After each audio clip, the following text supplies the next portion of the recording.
2.5 feet by 2.5 fit sell মাঝখান থেকে দেওয়াল ভেঙে ফেলছে, মানে সেলগুলো বড় করে ফেলছে। অনেক লেখা ছিল ওই সেলে, ওইগুলো রং দিয়ে মুছে ফেলছে, কিচ্ছু দেখা যাচ্ছিল না। কিন্তু আমার বাবা যে আমার মায়ের নামটা লিখেছিল ওইটা অনেক গর্ত করে লিখেছিল, রং দেওয়ার পরে ওইটা স্পষ্ট দেখা যাচ্ছিল, ওইটা মুছেনি। তখনই আমি ভাবছি যে আমার বাবাটা কি দিয়ে লিখছিল, তারা তো লেখার জন্য কিছু দেয়নি। শুনেছি তাদের নাকি নখ কাটেনি, তখন নখ দিয়ে ঘুরিয়ে ঘুরিয়ে নামগুলো লিখেছিল। নখ দিয়ে ঘোরানোর সময় নখ দিয়ে অনেক রক্তও পড়েছিল, আমি ওই দেওয়ালে রক্তও দেখেছি। ওটা কার রক্ত আমি জানতে চাই, ওইটা কোন সন্তানের বাবার রক্ত এভাবে দেওয়ালে ঝরেছিল আমি সেটা জানতে চাই, আমাকে সেটা জানানো হোক। আমি এই 12টা বছর রাস্তায় ঘুরে আসছি বাবাকে ছাড়া। আমার এই বয়সটা যখন বাবার হাতটা আমার মাথার উপর থাকবে, সেই বয়স থেকে আমি আমার বাবাকে হারিয়েছি। বাবা নামক বটগাছটা আমার মাথার উপর নেই, ওই ছায়াটা আমি পাচ্ছি না।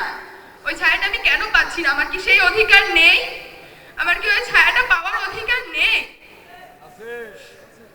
আমি ধন্যবাদ জানাচ্ছি আসাদ কাকা, মিথুন কাকা, তাদেরকে আমি ধন্যবাদ জানাচ্ছি তারেক রহমান চাচুকে।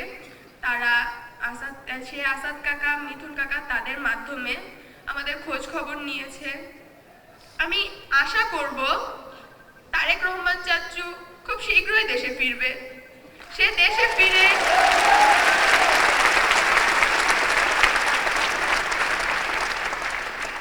তারেক রহমান চাচু দেশে ফিরে আমার বাবাকে খুঁজে দিবে।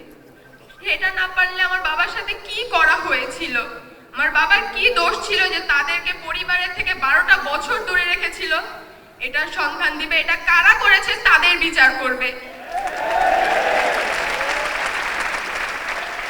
আমার কথাগুলো শুনে আপনাদের সবার চোখ দিয়ে পানি গড়াবে, সবারই মন কাঁদবে। কিন্তু ওই যে ফ্যাসিস্ট হাসিনা 12টা বছর কান্না করার পরেও তার চোখ থেকে এক ফোঁটা জল গড়ায়নি।